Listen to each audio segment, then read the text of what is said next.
In the chilling expanse of the prairie, a curious and unsettling sight emerges. A bison, the majestic symbol of the West, bears an unforeseen burden, its bulk marred by grotesque clusters of barnacles, a horrific testament to nature's darker side.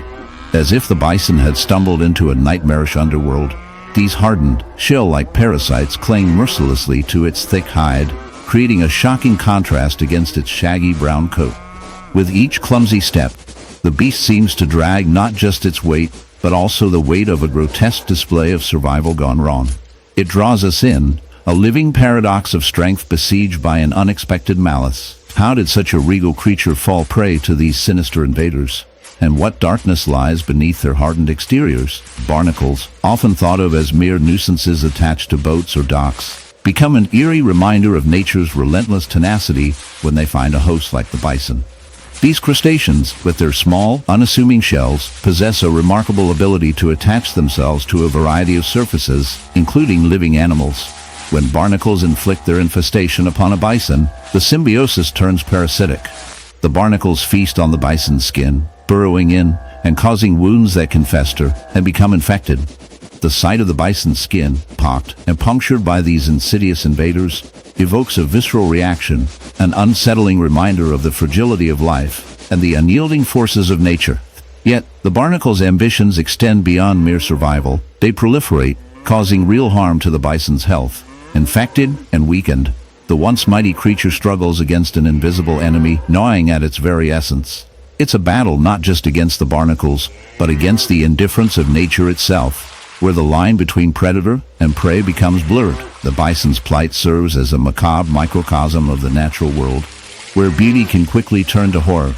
As we watch this scene unfold, a bittersweet lesson emerges. Humans, too, can be like barnacles, clinging on to the backs of nature's wonders with little regard for consequence.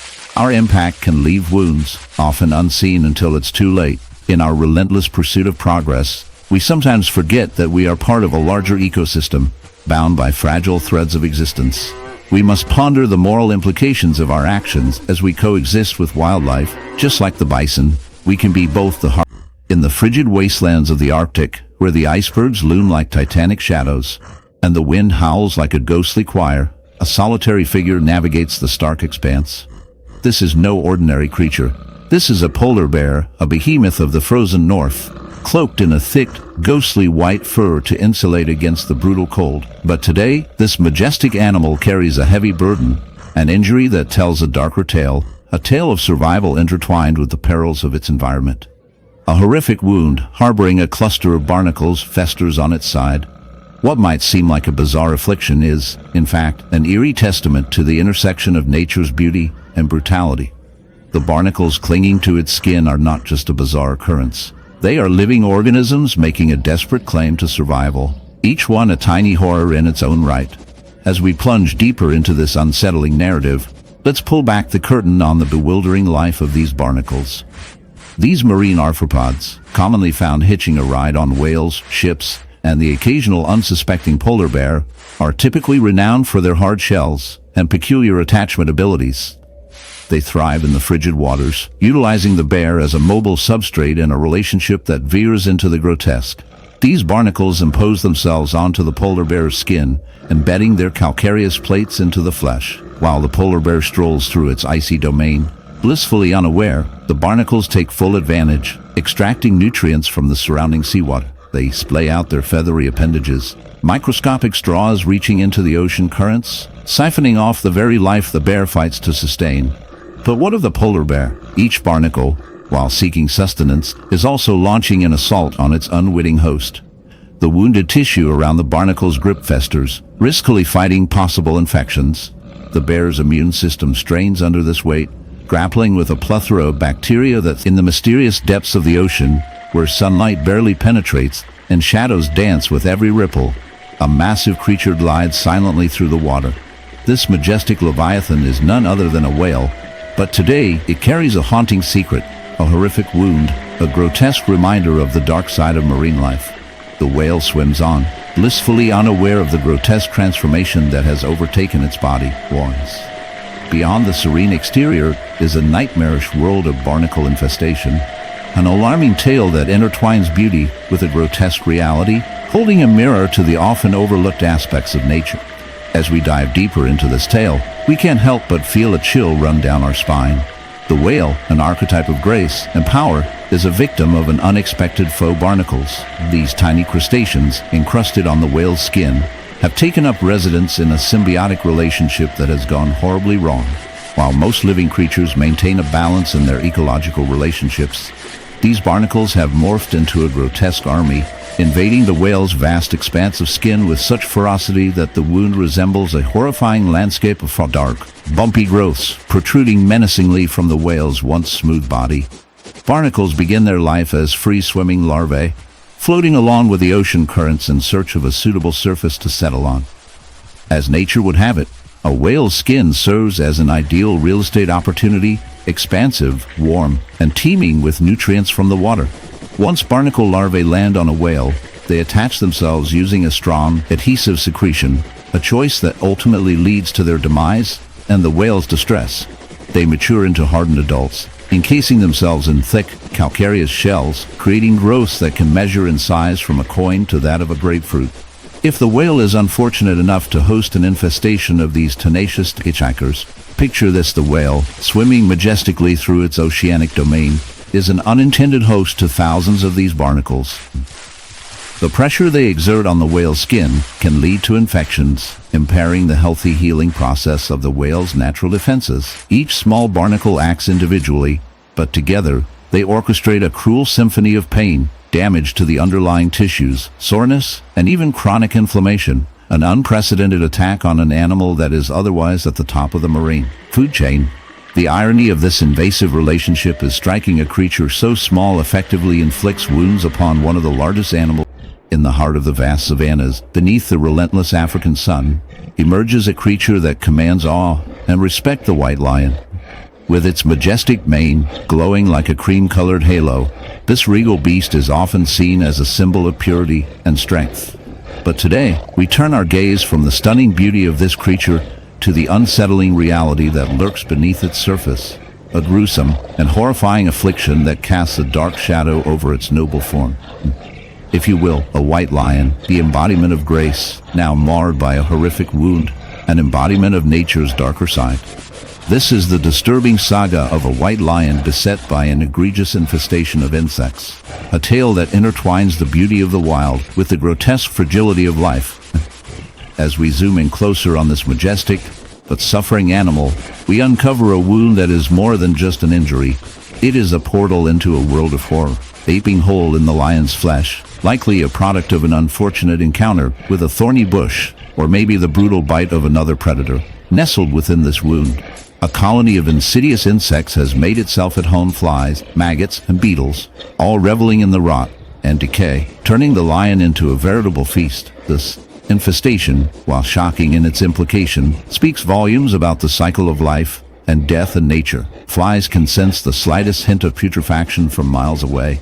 Their very existence hinges on their ability to locate the weak and the dying. The grim reality of insect infestation is an all too familiar phenomenon in the wild. Insects play a vital role in ecosystems, acting as scavengers and decomposers, and whilst they are often taken for granted, their presence signifies a breakdown in the delicate tapestry of life. As carrion feeders, they thrive in decay, reducing what was once vibrant and alive to mere remnants. It is a grim reminder of our own mortality as the white lion, once the apex predator, finds itself in a precarious position, no longer on the top of the food chain, but rather the host of a grotesque banquet.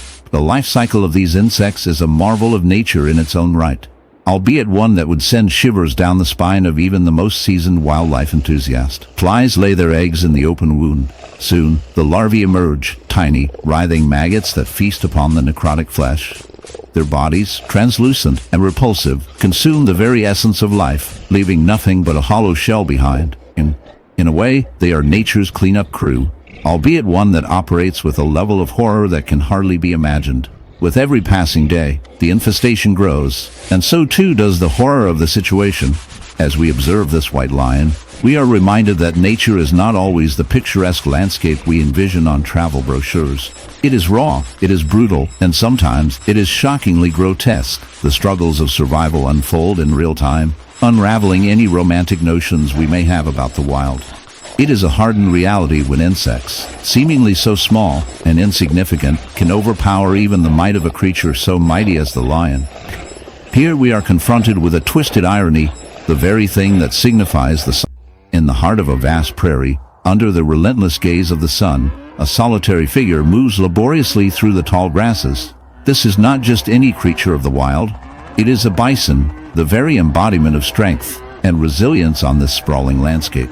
Yet, as we approach, a shocking sight reveals itself, a horrific wound, an ungainly amalgamation of flesh, and barnacles clinging desperately to its hide. The image is grotesque, almost surreal. Nature appears to have turned on one of her own, and what should be a picture of majesty has devolved into a scene of raw horror. Have you ever pondered how such a haunting injury could come to be?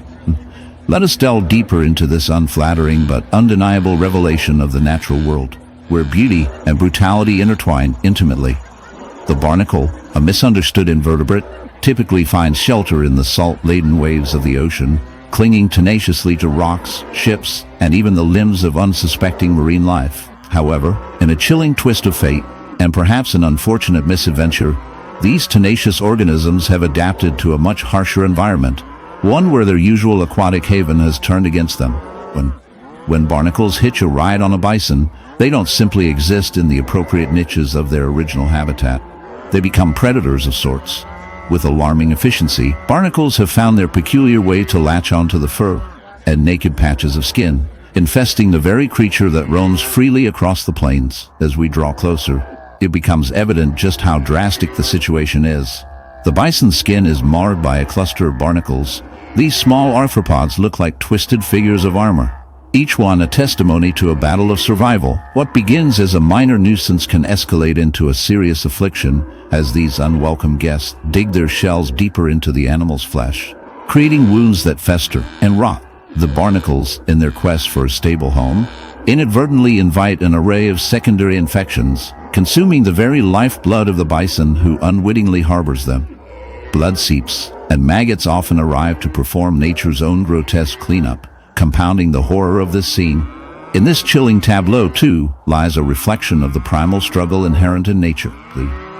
The barnacle infestation is an extreme example of how life flourishes in disease and decay. It is the darker side of survival, where organisms capitalize on the vulnerabilities of others. Nature seldom offers mercy. It presents an indifferent theater where predators and prey enact a timeless saga, where strength feels weak and weakness exhibits resilience. The sad irony here is profoundly unsettling. The bison, emblematic of strength and freedom, is reduced to a metastasis of infestation, revealing the vulnerability that can dwell in even the mightiest of beings.